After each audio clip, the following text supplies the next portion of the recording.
Good morning बच्चों। 12th class home science. आज बच्चों हम आपको पढ़ाएंगे क्षय रोग, जिसे हम टीवी भी कहते हैं।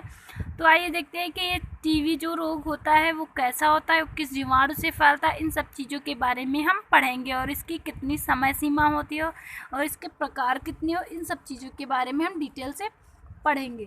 तो आइए बच्चों देखते हैं। टीवी एक अंग्रेजी का शब्द है। टीवी क्या है? एक अंग्रेजी वर्ड है, अंग्रेजी शब्द है। इस रोग को तपेदिक क्षय रोग तथा राजयक्ष्मा भी कहते हैं। इसको हम किन किन नामों से जानते हैं? तपेदिक, क्षय रोग तथा राजयक्ष्मा के नाम से भी हम जानते हैं।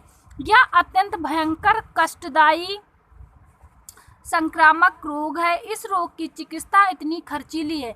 अब क्या है, ये बहुत ही कष्टदायी यानी बहुत ही कष्ट देने वाला और बहुत ही क्या है, इसकी जो उपचार है यानी इसका ट्रीटमेंट है, जो इसका इलाज कराएंगे वो बहुत ही क्या है, खर्चीला है। खर्चीला कि धन के अभाव में यह असाध्य रोग बनकर रोगी को मृत्यु का शिकार बना देता है। और क्या अगर इसका अच्छे से इलाज नहीं हो पाता तो ये इसको क्या करता है, ये मृत्यु इंसान की हो जाती है। इसलिए इसे मृत्यु का कप्तान, इसको हम क्या कहते हैं, इस रोग को, इसको हम मृत्यु की कप्तान यानी कैप्टन ऑफ डेथ भी कहते हैं। तो ये हम इसको मृत्यु का कप्तान भी कहते हैं। यह रोग विशेष रूप से औद्योगिक नगरों, घनी बस्तियों, गंदी बस्ती वाले क्षेत्रों में फैलता है। अब ये क्या है, जहाँ पे बहुत ही ज़्यादा उद्योग धंधे होते हैं यानी जहाँ बहुत ज़्यादा फैक्ट्रियाँ लगी होती उन नगरों में, यहाँ पे बहुत घनी बस्तियाँ हैं वहाँ पे, और गंदी बस्तियों में यानी गंदे क्षेत्रों में ये रोग अधिक फैलता है। यह रोग भारत में ही नहीं बल्कि पूरे विश्व भर में फैलता है।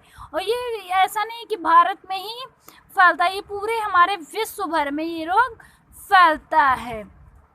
घनी बस्ती बल्कि पूरे विश्व भर में फैलता है। किंतु अमेरिका तथा यूरोप में आधुनिक चिकित्सा प्रणाली द्वारा इस रोग की रोकथाम के उपाय पर काफ़ी सफलता प्राप्त कर ली गई है। अब क्या है, अमेरिका के द्वारा बहुत ही काफ़ी चीज़ें, इन चीज़ों मतलब इस रोग पे काफ़ी क्या है, रोकथाम यानी इसके इलाज ढूंढ लिया गया है। अमेरिका के वैज्ञानिकों ने क्या किया, इस रोग का इलाज ढूंढ लिया है।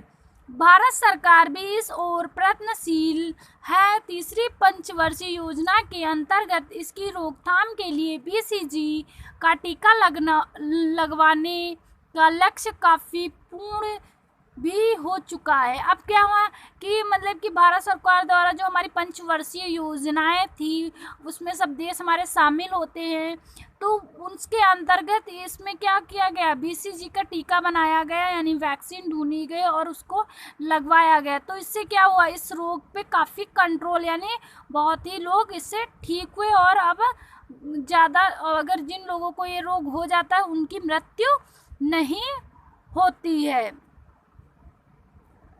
इस रोग से ग्रसित व्यक्ति शीघ्र मरता तो नहीं है, किंतु उसकी रोग प्रतिरोधक क्षमता, क्रियाशीलता बिल्कुल नष्ट हो जाती है। वह घुट कर मरने को मजबूर हो जाता है। अब क्या होता है, यह व्यक्ति इस टीके को लगवाने से मरता तो नहीं है, लेकिन क्या होता है, उसकी जो इम्यूनिटी सिस्टम होता है यानी वो बहुत ही वीक हो जाता है, यानी रोग प्रतिरोधक क्षमता बहुत ही ज़्यादा घट जाती है, जिससे क्या होता है, वो घुट के मरने पर मजबूर हो जाता है। अब हम पढ़ेंगे टीवी के प्रकार। क्या है टीवी के प्रकार? टीवी को मुख्य 2 वर्गों में विभाजित कर सकते हैं। अब है, एक है फुफ्फुसीय टीवी और दूसरा है अफुफ्फुसीय टीवी। फुफ्फुसीय हम अपने फेफड़ों को भी बोलते हैं और हमारे अंदर फुफ्फुसीय धमनियाँ भी होती हैं और फुफ्फुसीय सिराएं भी होते हैं। तो जो ये फुफ्फुसीय, ये हमारे लंग्स से रिलेटेड यानी फेफड़ों से रिलेटेड है।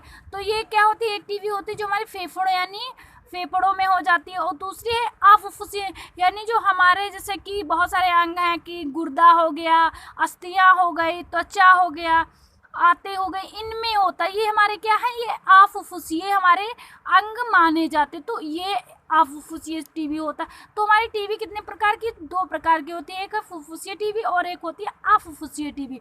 तो आइए देखते हैं बच्चों, जब टीवी के रेगान रोगी के फेफड़ों को प्रभावित करते हैं तब इसे फुफ्फुसीय टीवी का टीवी तथा फेफड़ों के अतिरिक्त अन्य अंगों को प्रभावित करने पर अफुसीटीवी कहते हैं, जो मुख्य रूप से गुर्दों, अस्थियों, आंतों, त्वचा एवं लसिका ग्रंथियों को प्रभावित करते हैं। तो ये क्या करते हैं, आंतों और मतलब कि हमारे त्वचा, स्किन, मतलब कि गुर्दों को ये सभी रीगाणु मतलब कि प्रभावित करते हैं। कारण, टीबी रोग का मुख्य कारण एक प्रकार के जीवाणु है जिसे ट्यूबरक्लोसिस बैसिलर कहते हैं। सर्वप्रथम जर्मनी के रॉबर्ट कोच ने 1882 ईस्वी में इस जीवाणु का पता लगाया था। इस जीवाणु दो प्रकार के होते हैं।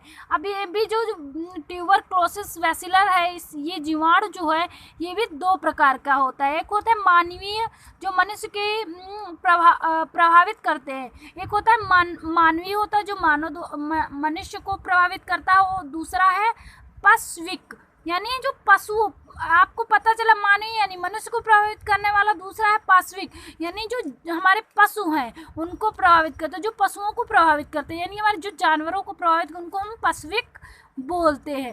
तो बच्चों आज के लिए इतना ही, कल हम आपको पढ़ाएंगे, इसके आगे कंटिन्यू करेंगे। तो आप इसको पढ़ते रहिए, रिवीजन भी करते रहिए और इसको नोट भी करते रहिए। धन्यवाद।